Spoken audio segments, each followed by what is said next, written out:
Assalamualaikum warahmatullahi wabarakatuh. Kenalkan, nama saya Muhammad Rizky Setiawan S dengan NIM C30121138. Baik, saya akan menjelaskan materi tentang pendapatan nasional, pertumbuhan dan struktur ekonomi. Konsep-konsep pendapatan nasional Indonesia. Pengertian pendapatan nasional dalam arti sempit adalah terjemahan langsung dari national income. Dalam arti luas, bisa mengarah pada gross domestic product atau gross national bruto atau produk nasional neto, atau merujuk ke pendapatan nasional tadi. Produk domestik bruto atau gross domestic bruto, jumlah produk berupa uang dan jasa yang dihasilkan oleh unit-unit produksi di dalam batas wilayah suatu negara selama 1 tahun. Dalam perhitungannya termasuk hasil produksi dan jasa yang dihasilkan oleh perusahaan atau orang asing yang beroperasi di wilayah yang bersangkutan.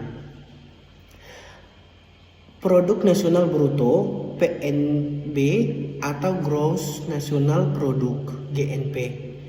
Nilai barang dan jasa yang dihitung dalam pendapatan nasional hanyalah barang dan jasa yang diproduksikan oleh faktor-faktor yang dimiliki oleh warga negara dari negara yang pendapatan nasionalnya dihitung, termasuk di dalamnya barang dan jasa yang dihasilkan oleh masyarakat negara tersebut yang berada di luar negeri.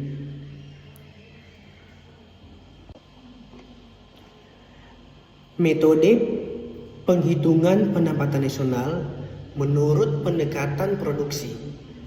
PDB adalah jumlah nilai barang dan jasa akhir yang dihasilkan oleh berbagai unit produksi di wilayah suatu negara dalam jangka waktu setahun.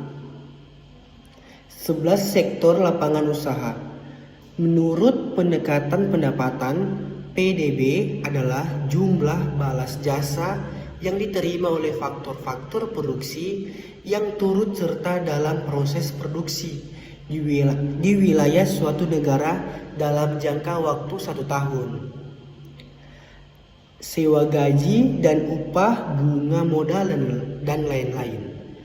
Menurut pendekatan pengeluaran, PDB adalah jumlah seluruh komponen permintaan akhir yang meliputi. Pertama itu pengeluaran konsumsi rumah tangga dan lembaga swasta yang tidak mencari keuntungan. Kedua, pembentukan modal tetap domestik bruto dan perubahan stok. Yang ketiga, pengeluaran konsumsi pemerintah. Dan yang terakhir itu ekspor neto dikurangi impor. Pendapatan nasional dan pertumbuhan ekonomi. Banyak faktor yang memungkinkan perekonomian Indonesia tumbuh sangat pesat. Keberhasilan rehabilitasi sarana dan prasarana ekonomi pada masa peralihan termasuk prestasi dalam bidang perbankan dan penanaman modal yang menjadi bekal utama kemantapan situasi dan kemantapan ketersediaan pangan. Tahun 1984 Indonesia mulai swasembada pangan. Baik, kita lanjut ke pendapatan per kapita dan kemiskinan. Saat ini Indonesia tergolong sebagai negara berpendapatan menengah bawah. Pendapatan per kapita tidak satu-satunya tolak ukur untuk menilai tingkat kemakmuran suatu bangsa. Biasa dilihat dari distribusi pendapatan, angka harapan hidup, rasio dokter penduduk, indeks mutu kehidupan secara fisik, tingkat kesejahteraan penduduk dilihat melalui alokasi konsumsi. Struktur ekonomi Indonesia. Tinjauan makro sektoral adalah perekonomian dapat berstruktur misal agraris, industrial, atau niaga tergantung pada sektor produksi. Mana atau apa yang menjadi tulang punggung perekonomian yang bersangkutan. Tinjauan kurangan atau spasial, suatu perekonomian dapat dinyatakan berstruktur tradisional, berstruktur modern. Hal itu bergantung pada apakah wilayah pedesaan dengan teknologinya yang tradisional yang mewarnai kehidupan perekonomian itu. Sebaliknya, apakah diwarnai oleh kekotaan. Tinjauan penyelenggaraan kenegaraan menjadi perekonomian yang berstruktur etatis, egaliter, atau bourgeois. Predikat itu tergantung pada siapa atau kalangan mana yang menjadi pemeran utama tinjauan birokrasi.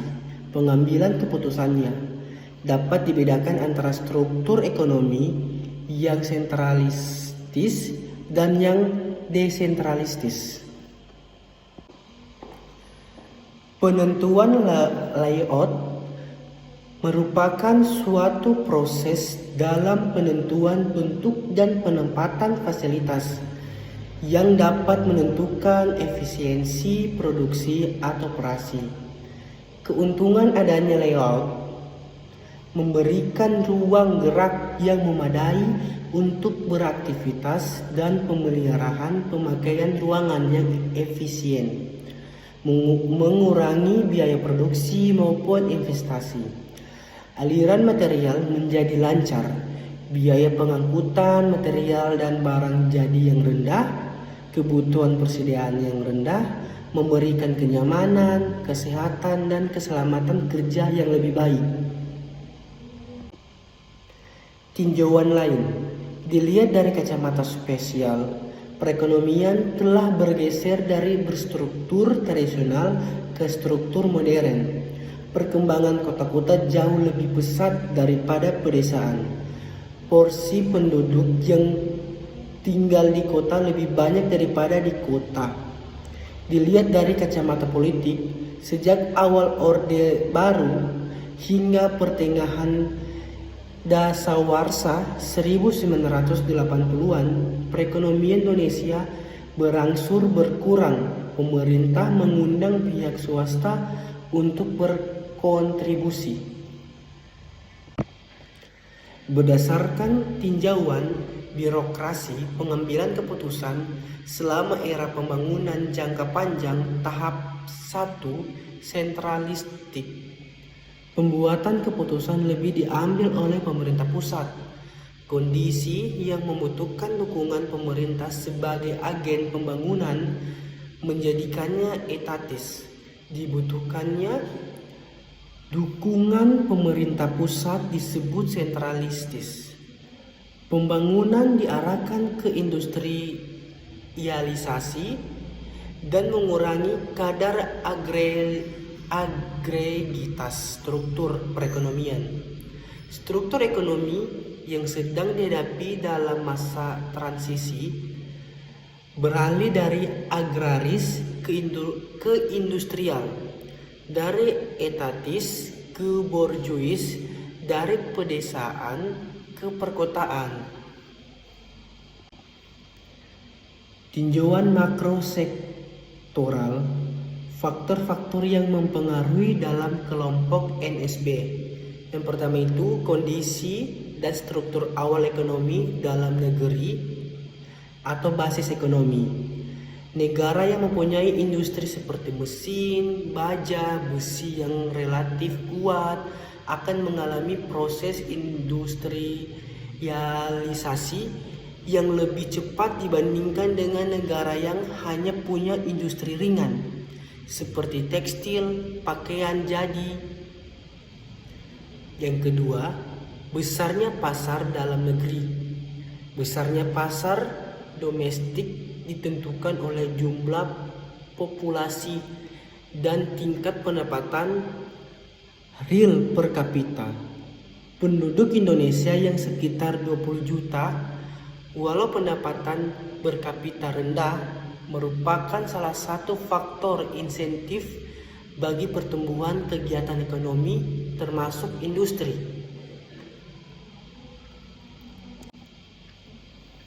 Yang ketiga, pola distribusi pendapatan.